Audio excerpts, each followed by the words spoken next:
Welcome to A Diary of a Professional Tennis Coach with Mark Ellard and Candy Reid. Welcome to the latest edition of Diary of a Professional Tennis Coach. We've got a new look, of course, our podcast sponsored by the ERT300. And don't forget, listeners and viewers, that you can save 10% by putting tennis podcast in at the ERT300 website. Mark, how are you? Good, Candy. Thanks for having me as always, and nice to see everyone again. Although I'd rather be still watching the US Open from a side seat rather than from my living room, but it is what it is. You'll have to explain to everyone now you've said that, where exactly you are and why you're not here in New York. Yeah, I was in New York, and then obviously Magda had a tough first round loss. We played a very talented junior player, Iva Jovic, who's US Serbian. So it was on paper a good matchup for us, but we did not. Credit to her, she played a good match and was going to be a good player in the future and in the present. But we definitely didn't bring our A game, which is disappointing to do that at a slam. But that's tennis, right? That's sports. So after that match, I had a small problem at home I needed to come back to and resolve. So flew down to Florida yesterday, and if they win that first round doubles tomorrow, I'll be back up in New York. So well, that's Iva where we're at now. Eva just got a set off for Ekaterina Alexandrova tonight. So she obviously is a very, very good player. Just 16, I think she was the youngest player in the draw. And there's some kind of extra pressure, isn't there, when you're playing someone so young, because that age is a factor. Absolutely. It's incredible. Especially in the women's side, I think it's happening more and more because the difference between a 16-year-old, 17-year-old girl and a woman is not as big as maybe a 15, 16, 17-year-old boy versus a man. But yeah, she was a really good player, and there's a lot of these players floating around now. I think she'll be a real solid top 100 player in the future. And, you know, a lot of things have to come together for that to happen. But I said to Magda before the match yesterday, I said, I think I could comfortably say that right now, before the match, she's 80 in the world player. That's what you have to play against here. And that's just being as a ballpark. She could be better. But right now, her level's probably 80, 90 in the world. So we know what we've got to play. But yeah, we weren't able to get it done, and which was disappointing because we've been playing really well. But unfortunately, sports doesn't always go how you'd like it to go. So good, congratulations to her, and yeah, she's going to be one for the future to watch. And you've still got the doubles. Like you said, Magda's playing with Peyton Stearns, and they've sort of formed a good doubles partnership. Yeah, very much so. And Peyton's on a roll. She just beat Kasatkina a little while ago. So she's really rolled into the third round there. She's doing a great job. And Tom Hill's working with her. Obviously, it's a great partnership so far. So having won a tournament in Rabat already this year. So I think she's in good hands. And yeah, Tom's made a nice transition from working with Maria Sakkari. How have you found the US Open overall? Because the prize money is way up. I was speaking to Hailey Baptiste's dad, and I think she was second on the lucky loser list, and only Kamila Rakimova got in as a lucky loser. So only one person pulled out. Is that because the money's so good and everyone is playing in order to get that money? Yeah, I'm sure there's definitely a part of it that's got that for sure is affecting why there's not been many withdrawals this year and hence no lucky losers. I thought it was disappointing today because I think Brenda Fruhvirtova withdrew or retired at 2-1 in the first set. She did. So I don't know if that was an injury that was sustained before that she went into the match with, or if it was one that she got during. It's a tricky one to call because if it was one from before, you'd hope she would withdraw.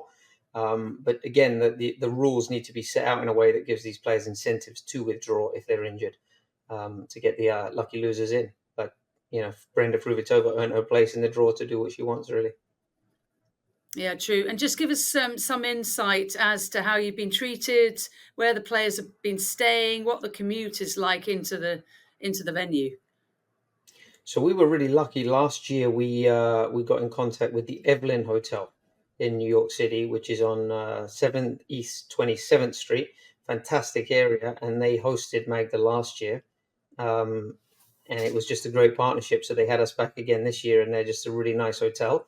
It's a really nice area. And I think the main reason she loves it there is because one block away, we've got a great pasta restaurant next to a great ice cream shop next to a dog park.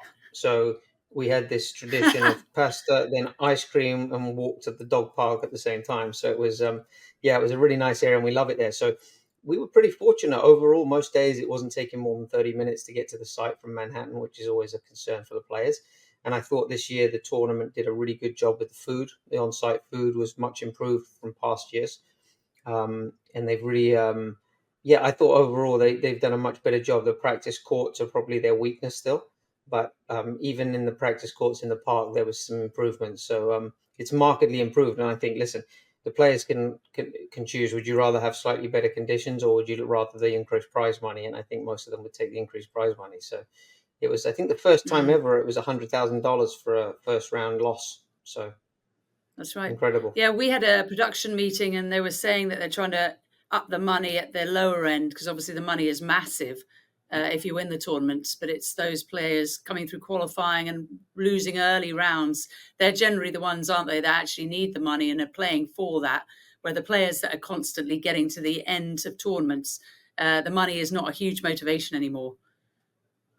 Absolutely. I think that the way they've redistributed the prize money at all the Grand Slams over the last few years has been really pivotal, because this prize money that Magda makes from this is going to be the difference between being able to afford a fitness trainer and a physio next year to come to some tournaments with her. Whereas at the quarters, semi-finals, those players are going to make a lot of money just from endorsements and bonuses from their sponsors and things like that. So it's not so important for them. And like you said, I think once you get down to the business end of the tournament, they're not playing for money. They're playing for that opportunity to lift the trophy. What have you made of the Jannik Sinner saga? Has that been a big talking point amongst the coaches and in the locker room? Yeah, I think it's been a lot of people talking about it. I thought Mats Wielander made a really interesting comment about Alcaraz. He said it looks like Alcaraz is sort of shedding this persona of somebody that wants to be liked, or is that kind of very the person that doesn't want to sort of I want to say ripple the waters, but he didn't, and Novak as well. Their statements were quite matter of fact. They weren't particularly in support of Jannik, which I thought was telling. I think that the problem comes for me is the lack of transparency. If we'd have been told back in March that we as the general public have been told something's not right and we're investigating, I think people would have been better. But it just seems that there's a lot of differences in the way that players are treated based on their ranking and their last name. But again, I've spoken to people and I said, look, this is also, it's everywhere in life. I mean, LeBron James doesn't get treated the same way as all the other players do. And Jannik Sinner gets practice courts ahead of everyone else. And I never really saw Novak having to wait in line to book a car or for the bus to come like we do.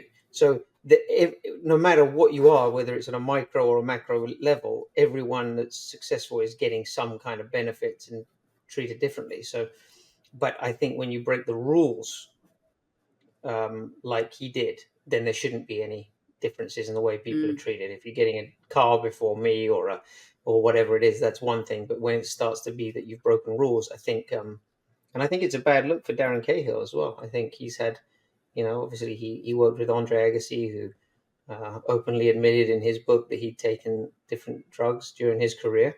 And then obviously what happened with Simona being at the end of her time with Darren and going into his time with Patrick. And then obviously now what's happened, it's not a great look for him, and he's having to do damage control. And again, I think it's also where there's a real problem with the lack of transparency. And then when you have a person like Darren, who's obviously an excellent coach, he's a great commentator, but he's got his finger in a lot of different pies. And so he's kept this information to himself over the last 6 or 7 months, even though he's been commentating on matches. And, so he said all the right things, but I don't think this is a great look for the sport. And that's probably, we probably, if we're honest, we probably know 10% of what's actually going on. It's probably a lot more beneath the surface. I wouldn't disagree. I was actually on the First Serve podcast, an Australian podcast with Courtney Walsh, and I was asked about it. And I said pretty much the same as you, that it was the consistency that bothered me. But Courtney Walsh, and he knows much more because he's a journalist looking into all the basics. But he was saying actually the rules were followed down to the T. Everything was done 100% correctly in the Sinner camp. And they actually didn't, according to the rules, have to disclose all this. It was checked. and because the minimal amounts were there, that's why he got resolved of any blame. So it's an interesting one, isn't it? And I don't think we've heard the end of it, perhaps, especially if it comes up with somebody again. Yeah, and I think that the problem is that he was probably given the opportunity to present his information on a quicker scale than other players would have been. I think that, I think the story was, or their version of events was, that it came from the physio's cream that he'd been using for a cut on his finger. I think we can all agree that we know that one thing is 100% not true, is that that's how he got it. There's just no way. That story is completely implausible. I mean, that's no chance that's what happened, in my opinion. There's completely no chance of that. So, but I mean, over the years, you've heard Sarah Irani was for her mother's cancer medication, dropped into the pasta. Diana Yastremska had a story. Everyone's got a story. I think the only player that probably didn't have a story, who just went, yeah, I got caught, I was doing it, was probably Sharapova. She actually was the one that sort of came out and said, yes, I was taking this. It was on the list. I didn't know, but I was taking it. And the funny thing is that she's the one that got slammed the hardest. Meldonium. And she was the one that got hit the hardest, right? She came out and kind of owned it, I suppose. Now, probably, again, we don't know all the details, and she was probably backed into a corner where she had no choice. But, you almost think then, okay, I've been caught, I'll come out. And she did, and she got a hefty ban. So I think if there's one thing we learned from that, is if you do get caught, don't admit it. It's right. It's possibly. I think her drug was one she was legitimately taking it, wasn't she? And then I think they changed the rules, and her team didn't realize. She didn't realize, and she kept taking it. But it was, I believe, a drug that was only meant to be taken for 6 to 8 weeks to do what it was meant to do, which is what I can't remember. So it's all a little bit shady. But we know that athletes will go to the nth degree, won't they, to try and get an advantage. And you look at, I think John Millman posted this recently, that the other problem is in tennis is that TUIs are being, I think it's TUIs, I always get that is TUIs, therapeutic use exemptions. Yes, that players are abusing that. So basically, for those that don't understand, you can take almost any substance you want as long as you've had pre-approved authorization from a doctor and you have a medical reason to take it. So something for asthma, something for depression, and that's the way it should be. You should be able to take certain medications, but if you're taking it for, saying, like the one that Sharapova was caught for was supposedly to be, like you said, short-term usage, not for 20 years. So I think there's some abuse going on there. How you stop it, I have no idea, but I think the lack of transparency here will be the thing that they're going to be hit hardest from. And I think it'll be interesting to see how Jannik himself handles this, because his image of a squeaky clean boy has been a little bit damaged here, or very much damaged. And it'll be interesting to see how that affects him on the court, because I think that there will be a knock-on effect on the court. It hasn't really affected him so far, hasn't it? And he's known, I think, about it since March, and his results have been incredibly good. So you're right, we'll find out. And of course, more to come from that story. Anything else that surprised you or been good in the last few weeks for you here at the US Open and before? I think it's been a really good. So I think that we've been really fortunate with the weather overall in the US, because Cincinnati was great, and Toronto, and US Open was really nice. I think the level of play is increasing. I thought it was really interesting to see the talk right now about, I'm going to forget her first name, but the last name is Joint. Mm-hmm. This girl that has come through qualifying. 18. Maya Joint. Yeah. Who has come through qualifying, won her first round, which gives her a guaranteed $140,000, but she's not actually allowed to take that money because she's signed to go to school. Now, if she refuses to, if she does want to take that money and not go to school, she can do that. But what I read yesterday was that she's made a commitment to University of Texas. University of Texas, and she is going to honor that commitment, and she's going to go to school, which I find kind of incredible. If I was on her camp, I would definitely be telling her not to, but we saw Diana Schneider did another example of that a year or two ago in Australia. So I think that's an interesting one, and I think that's something tennis is going to have to address soon, at how maybe that money can be put in a pot, a reserve for her to collect in a few years' time, or maybe that school money goes to the school, something, but to have it not go to the player in some shape or form, which seems a little bit unfair.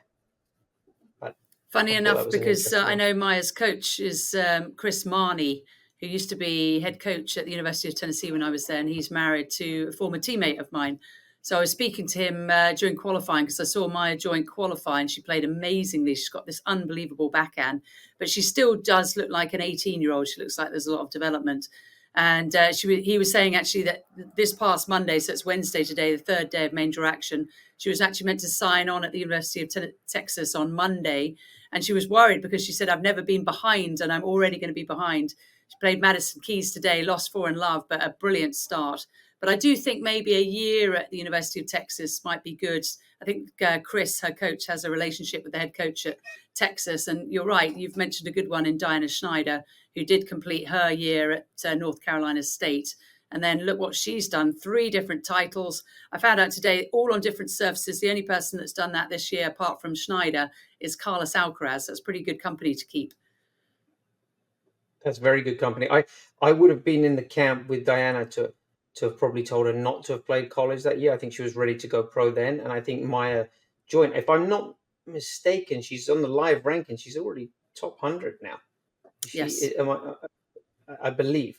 If you're in that area at that age, I'd definitely be encouraging her to just kind of take that money and hit the ground running. But everyone has different priorities, and maybe she feels this is the right thing for her. So, I loved college tennis. I think is great. I think it's just the 1 or 2 outliers like her or Schneider that sort of the exception to the rule. But yeah, really exciting for her, and it's going to be interesting to see how she develops. And we'll see if she actually signs on at the University of Texas. We'll keep you all posted. Won't keep you much longer, Mark, but it'd be lovely to get your predictions on the US Open. So another 10 days to go or so. Who do you think will win the women's? I think it's tough to bet right now against Sabalenka with the form she's been in from Cincinnati. Yeah, I would probably have to put my money down on Sabalenka for now. Sorry. That's And you? fair enough. Yeah, I think Sabalenka. I said Sabalenka or Pegula from the front. You mentioned just briefly there Rybakina. I was a bit worried about her at Cincinnati. She looked very pale and sort of very out there. I don't know. She lost to Leila Annie Fernandez in actually not a good performance in 3 sets. Do you know anything what's going on with Rybakina? Because she had a press after winning yesterday. I think she mentioned 78 words where she was asked about the split with Stefanov Fukov, and had really no interest in telling anybody anything. She's quite, she keeps everything close to her chest, doesn't she? But have you got any insider information on what's going on there? No insider information, but I think people need to keep a big picture here of it's a tough time for her right now because she was with Stefano for so long, 5-6 years. So when you stop with Yes. somebody after that amount of time, it's like losing a family member. So there's going to be a period now where I would predict a downturn in results for a few months, because this is going to be a readjustment phase where she's going to probably need to find a new team, or at least a new coach. Or maybe it's a temporary split with Stefano where they maybe reconcile and come back together because they had so much success. I think that sometimes people on the outside looking in expect things to just keep going on a linear upward trajectory, and it just doesn't happen that way. At some point, what goes up must come down, even if it's just temporary. And she's gonna, have some time. But she's such a good player, and she's such a quality tennis player that she's going to find her way again. It's just a tough time for her at the moment, but I think every single player goes through this at one stage or another, and obviously they had unbelievable success. So it'll be interesting to see. I'm very interested to see what she chooses next, because I think there was a lot of speculation, but we all know that Stefano was an intense, passionate guy. So will she go for a similar character again because they did have success, or will she choose something a little bit on the opposite end of the spectrum because she wants to do something different? Even if it yields different results. And I'll be interested to see if he gets back out quickly on the women's side or maybe on the men's, and see how both of them do. Yeah, it'd be really interesting to see who Vukov joins up next with. Of course, Xavier Peugeot, who we've had on the podcast, was working with Anna Blinkova and Varvara Gracheva, now with Alexandra Mueller. So he's made the jump from the WTA to the ATP. And then on the men's side, give us your predictions on who you think is going to win the US Open. Will it be a Novak 25th? I would love that. I would really like to see that, but I don't think he will. I don't think he's going to win this, and I'm also not sure Alcaraz is going to win it either. I'd almost throw in this could be a dark horse like Zverev. It could be something it could be a Zverev or it could be a Sinner, but I just don't think Novak or Carlos will win this one, which is a strange bet to make. But have you got any reason for that? No. Court conditions, So anything like that? Intuition. No. I think that Novak is at some point. You say that, but at some point after winning the Olympics, there's got to be a drop off somewhere. It's just finals of Wimbledon, Olympics. I can't believe. I think I just don't want to believe that it's possible to do it again. And I think Alcaraz, he looks okay. I know he picked up that minor injury on Saturday in the exhibition match. No, there's no reason for me other than just some intuition. Now I feel like those guys have played so much that actually neither of them are going to win it.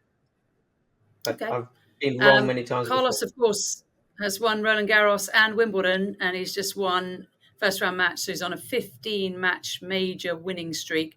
Novak Djokovic, of course, trying to break open, win number 25, and that would completely secure him as the greatest of all time. I don't think you can put him and Margaret Court in the same boat at all. I think it's apples and oranges completely. I don't really understand why there's a comparison there, but I guess for him, he wants to break clear of it and then perhaps go after Jimmy Connors' 109 record of titles won. And he also said, didn't he, after winning the gold at the Paris Olympics, that he was looking at LA 2028, which just seems ridiculous that he wants to continue after he's got a family. He might as well just hang up his racket at some point. I do think that I don't see him stopping anytime soon. I think he's got at least another 2 years in him, maybe more, if he wants to go to the Olympics. Obviously, it's 4 years, but I don't see him stopping anytime soon. And he loves the sport. He's still dominating the sport, building the legacy, making money. Would you stop? I don't think I would.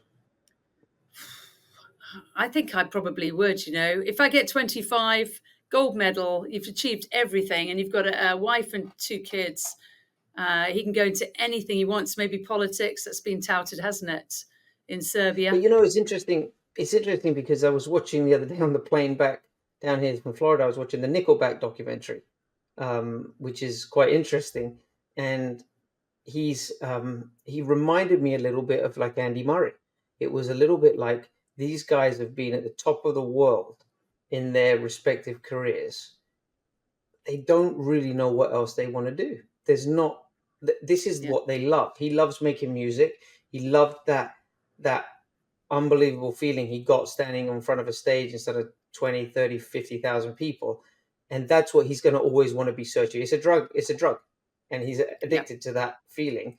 And I don't think that going off and sailing into the sunset is not on those guys' agenda. It's not going to happen. They're going to keep, because they're so competitive.